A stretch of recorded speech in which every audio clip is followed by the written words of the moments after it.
See?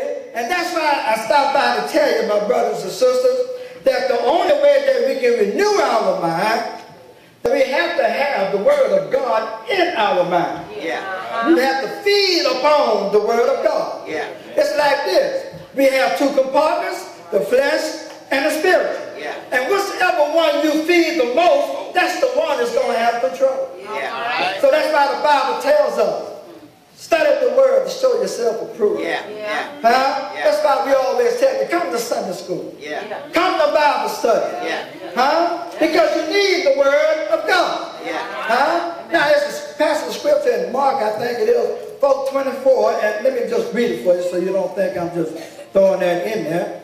Because we are responsible for what we allow to go into our mind. Yeah. We are responsible for knowing the truth. Yeah. We are responsible for hearing the Word of God. Amen. Amen? Yeah. And I say Mark 4, Yeah. 4:24. 4:24, let's see what it says. And he said to them, take heed to what you hear. Yeah. Yeah. For with the same measure you use, it will be measured to you, and to you who hear, more will be given. Yeah. Now I got out of that, look, God is saying this, how you let the Word come into your heart. That's the way you're going to be measured. Yeah. If you come to church every now and then and get a little bit of Word, that's what you're going to be judged on. Yeah. If you don't come to church and miss the Word, that's what you're going to be judged on. So it's no excuse. You have the opportunity to learn the Word of God. Yeah. Yeah. And if you don't learn the Word of God, it's no excuse. Because he said, I will judge you according to what you know, what you could have known, Yeah. what you refuse and what you reject to know. Yeah. Because it's all in the Word of God. Yeah. And without the Word of God, you can't renew your mind. All right. That's why we have Christians sometimes up and sometimes down. All right. They go further say almost level to the ground. We got some Christians that we've been living in sin for so long we don't want to get out of sin. Yeah. So we justify sin. Satan throws a lie and says, now you know ain't nobody perfect. Yeah.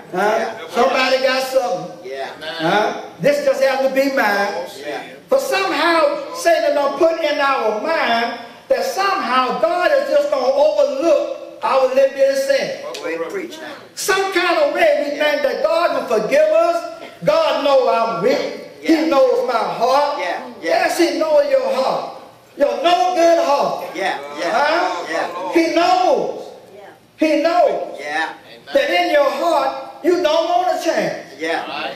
I mean, we don't mind giving up stuff we don't like. Yeah. Huh? We don't mind giving up food, spinach, and all that stuff, because I don't like spinach. I give that up. Yeah. You know, but when you're talking about mustard greens and cornbread and pigtails and all that stuff I'm not supposed to have. Yeah. Huh? Yeah. I got to pray about that, dude. Yeah. Because I don't want to give that up right now. Yeah. Sometimes even when the doctor tells you to give it up. Yeah. Now we find excuses, but I'm going to have a little bit ain't going to hurt. I have a little bit today and I lay off of tomorrow. And we think we can do the same thing with the Word of God, with sin. Yeah. Somehow God just going to let us come on in. Yeah. Or you did the best you could, come on in. No.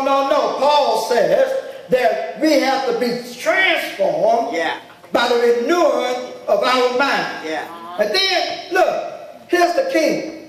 If you want to know the will of God for your life, the only way you can know is by being transformed and by renewing your mind. Yeah. Because Paul says this. He said, be transformed by the renewing of your mind, that you may prove what is that good and acceptable and perfect will of God. Yeah. Now that word prove means to find God's will. It means to experience God's will. But the only way you're going to be able to experience God's will is you have to be transformed. Now that word transform is what? Metamorphosis. That means you have to be changed inside out. In other words, you got to let the mind of Christ come into you, and you have to choose to let God rule in your life. Yeah. And that is called a fellowship with God. Fellowship with God is mean walking with God. Yeah. Talking with God. Amen? Yeah. So then if we want to have a fellowship with God, if we want the peace of God, Yeah. we have to have fellowship with God. Yeah. And if we're going to have fellowship with God, Yeah. our minds got to be changed. Yeah. The devil wants to keep us ignorant of God's word. Yeah. Don't mind you coming to church, y'all. As long as you don't learn nothing. Yeah. Huh? Yeah. You can come to church every day. I mean every Sunday, 11 o'clock. Yeah. But don't learn nothing. Yeah. Some kind of way Satan will mess with your mind. He might be messing with your mind right now. Yeah. Your mind might be on what you're going to do when you leave here. Yeah. Your mind might be that you got some steaks on the stove right now. Simmering down. Yeah. Well, Satan got all kinds of ways to come to our mind. Yeah. That's why he says that we have to renew our mind and be transformed. The only way we can be transformed is by the Word of God and the power of the Holy Spirit living in us. Yeah. Because even with the Word of God, we can't change by ourselves. Just the Word of God, not alone. Alone is not enough.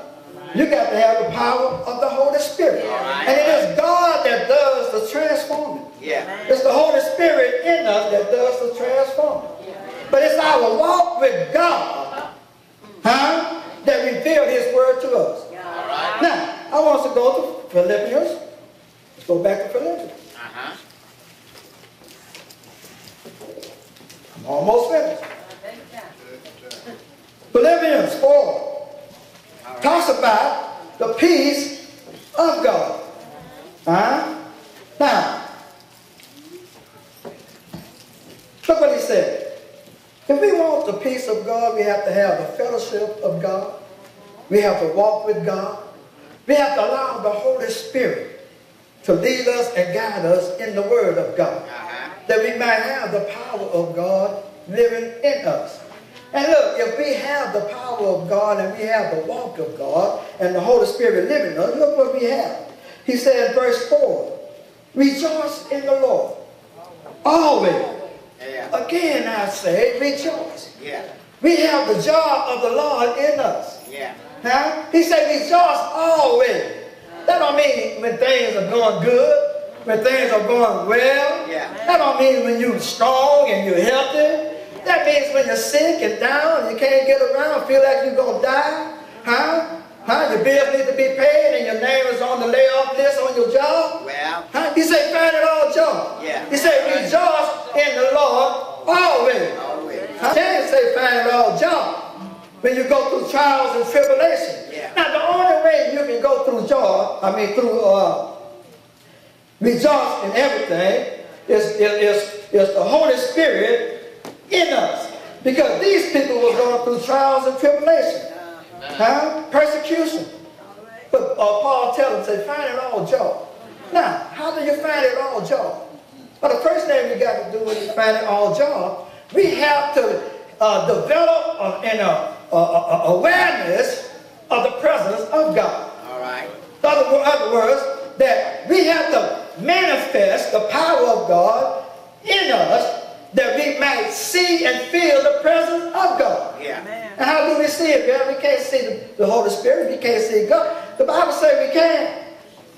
The Bible says we can see the Holy Spirit. Y'all looking at me funny now. Yeah. The Bible say you can see the Holy Spirit.